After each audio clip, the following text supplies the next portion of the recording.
Hey Mark, today we're going to be talking about a topic that often comes up in conversations.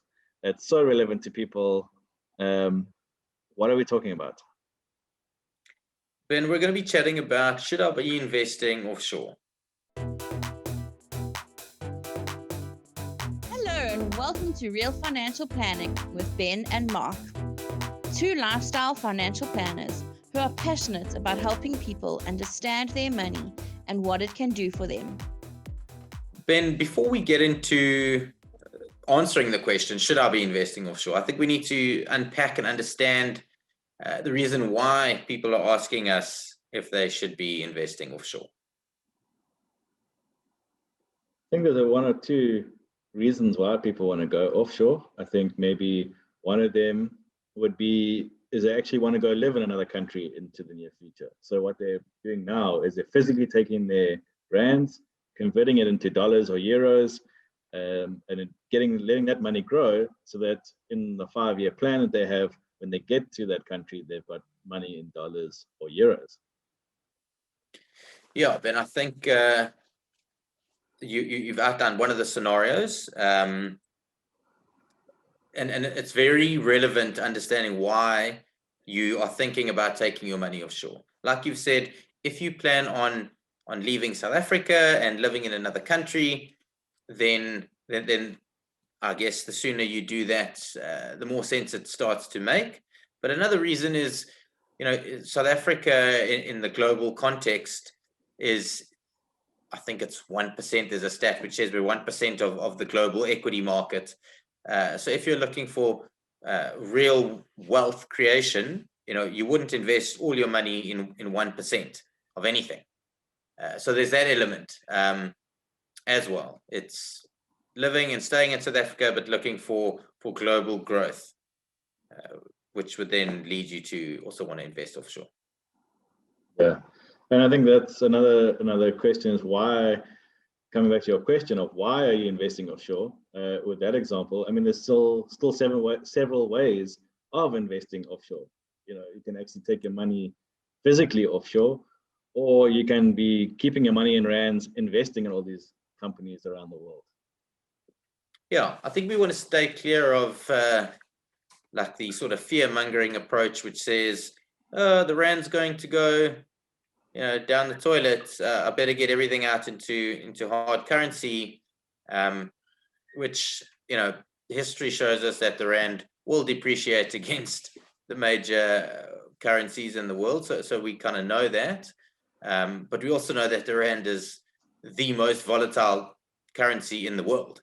It's liquid, it's easily tradable, and so it behaves like a roller coaster at the best of times.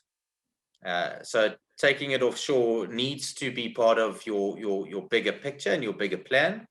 And then, like you said, there are various ways to do it. We can physically take the money into dollars. Once it's there, you can invest it into whatever asset class it is you're looking at, which again sort of speaks to your plan. The asset class will dictate the plan. Alternatively, you can invest it just in a simple unit trust. It's called a feeder fund in most times, and it's a rand-based fund which invests in hard currency, i.e., dollars or pounds, in that sort of market. And what you say is so important, Mark, is it's really about the plan. What is your plans for this money?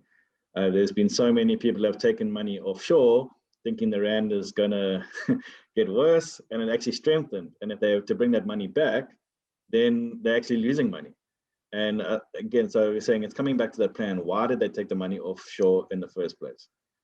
Because if you could last, another if it's just a 5-year plan, or is it a 10-year plan, what was the right decision? How has that all influenced the plan?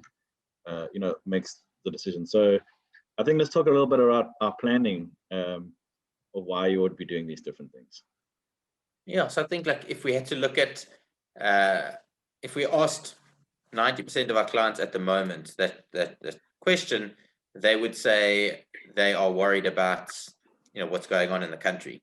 So taking it offshore at the moment is almost like in their minds, it's a backup plan, If things go wrong in South Africa, at least I've got some money offshore. So if that's your thinking, then you really need the money in hard currency. So you need to use your R1 million discretionary allowance, or you need to apply to SARS for a tax clearance, take the rands into dollars, and then invest it.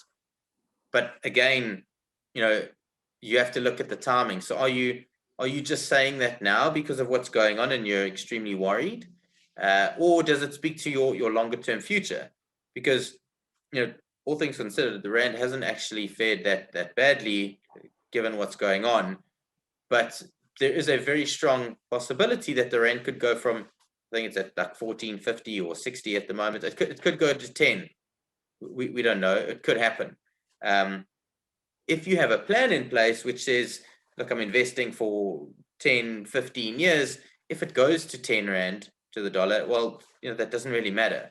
But if your time horizon is 2-3 years and it goes to 10 rand and now you want to bring the money back, well, it's a significant capital loss. Yeah.